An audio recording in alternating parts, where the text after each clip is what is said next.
We have to set our own agenda. We have to look at the issues where we're strong as a party and concentrate on them. And we need to expose the weaknesses and the inconsistencies and the incoherence in the Ukip line on these issues. I know that Ukip are not very keen on immigrants. I know that they're not very keen on Europe. I have not the faintest idea what they think about education, or local government, or the health service, or taxation, or public spending. And if you want to be taken seriously as a party, you really do need to be able to have some answers to those questions. I think, first of all, you've got to talk in his language, and that's a problem for the leaders of all the three major parties. That's a real problem.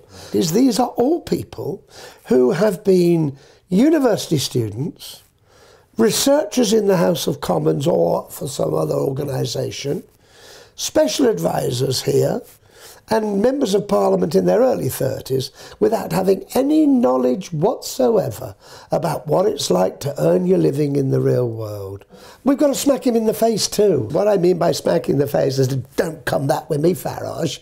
You know, did you live on my council estate? Did you go to my secondary modern school? And when he tells me that he knows what working people want in this country, I say, I'm a working person. I left school at 15. My background is working class. Don't you dare tell me about that. I'll tell you what these people are like. You shouldn't try and look or sound like Ukip.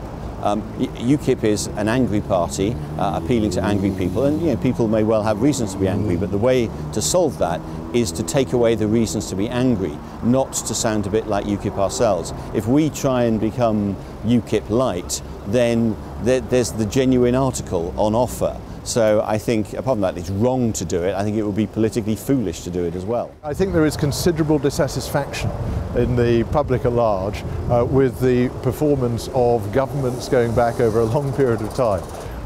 The number of people who feel quite rightly that the banking crisis and the way in which the economic picture developed because of that seemed to hurt them unfairly, when the people who were responsible for it seemed to get away all too often scot-free. So there are lots of reasons for dissatisfaction.